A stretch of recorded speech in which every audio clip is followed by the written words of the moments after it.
नमस्कार दोस्तों। बनारस में एक बड़े धनवान सेठ जी रहते थे।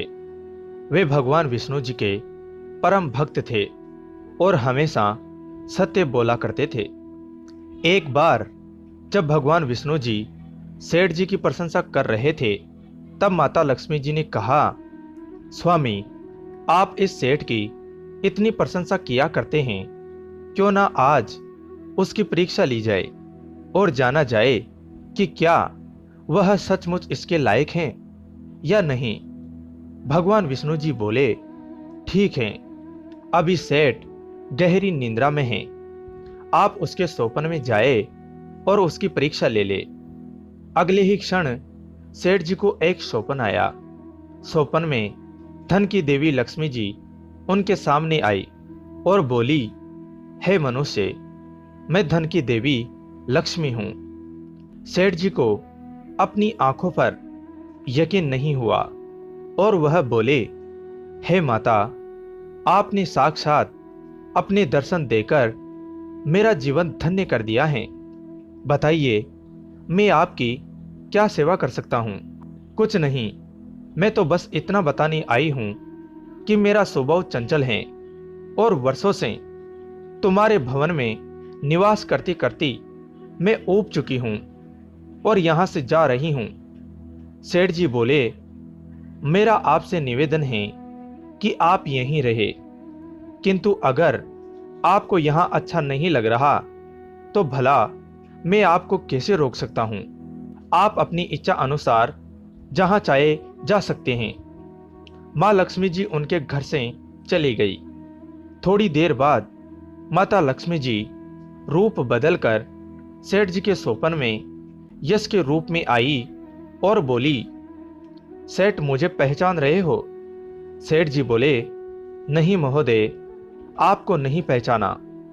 यश बोला, मैं यश हूं, मैं ही तेरी कीर्ति और प्रसिद्धि का कारण हूं, लेकिन अब मैं तुम्हारे साथ नहीं रहना चाहता, क्योंकि मां लक्ष्मी जी चली गई हैं। और इसी तरह धीरे धीरे सेठ जी के सारे रिश्तेदार और मित्र भी उनसे दूर हो गए। यहां तक कि जो लोग उनका गुणगान किया करते थे, वह भी अब बुराई करने लगे। कुछ और समय बीतने पर मां लक्ष्मी जी धर्म का रूप धारण कर फिर से सेठ जी के सोपन में आई और बोली, मैं धर्म हूं, महालक्ष्मी, और यश के जाने के बाद मैं भी इस दरिद्रता में तुम्हारा साथ नहीं दे सकता, मैं जा रहा हूं। सेठ जी ने उत्तर दिया, जैसी आपकी इच्छा, और धर्म भी वहां से चला गया।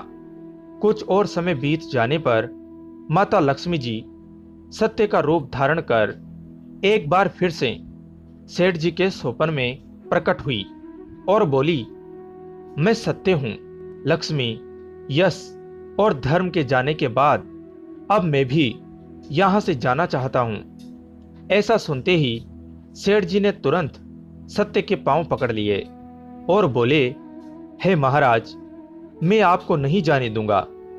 भले ही सब मेरा साथ छोड़ दे, मुझे त्याग दे, किंतु कृपया आप ऐसा मत करिए। सत्य के बिना मैं एक क्षण नहीं रह सकता। यदि आप चले जाएंगे तो मैं तत्काल ही अपने प्राण त्याग दूंगा। लेकिन तुमने बाकी तीनों को तो बड़ी आसानी से जाने दिया, उन्हें क्यों नहीं रोका? सत्य ने प्रश्न किया। सेठ जी बोले, मेरे लिए वे तीनों भी बहुत महत्व रखते हैं, लेकिन उन तीनों के बिना भी मैं भगवान के नाम का जाप करते करते उद्देश्य पूर्ण जीवन जी सकता हूं। परंतु यदि आप चले गए तो मेरे जीवन में झूठ प्रवेश कर जाएगा और मेरी वाणी अशुद्ध हो जाएगी।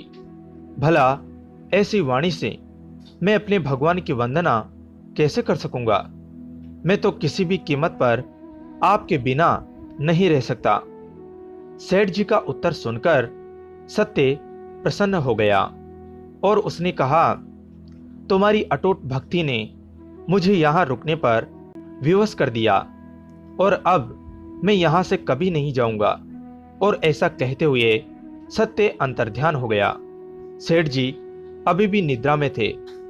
थोड़ी देर बाद सोपन में धर्म वापस आया और बोला, मैं तुम्हारे पास ही रहूंगा क्योंकि यहां सत्य का निवास है। सेठ जी ने प्रसन्नता पूर्वक धर्म का स्वागत किया। उसके तुरंत बाद यश भी लौट आया और बोला, जहां सत्य और धर्म है वहां यश अपने आप ही आ जाता है, इसलिए अब मैं भी तुम्हारे साथ ही रहूंगा। सेठ जी ने यश की भी आवभगत की और अंत में माता लक्ष्मी जी आई। उन्हें देखते ही सेठ जी नतमस्तक होकर बोले, देवी, क्या आप भी मुझ पर कृपा करेंगी?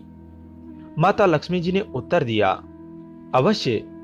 जहां सत्य, धर्म और यश हो वहां मेरा वास निश्चित है।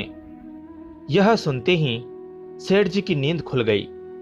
उन्हें यह सब सौपन लगा, पर वास्तविकता में वह एक कड़ी परीक्षा से उत्तीर्ण होकर निकले थे।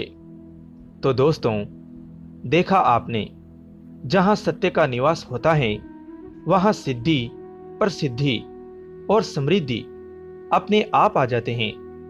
हमें हमेशा सत्य बोलना चाहिए। दोस्तों, आपको ये कहानी कैसी लगी और इस कहानी से क्या शिक्षा मिली, कमेंट करके ज़रूर बताएं। कहानी अच्छी लगी हो तो वीडियो को लाइक करें और चैनल को सब्सक्राइब कर घंटी को ज़रूर दबाएं। कहानी को अंत तक सुनने के लिए आप सभी का धन्यवाद दोस्तों। जय हिंद, जय भारत।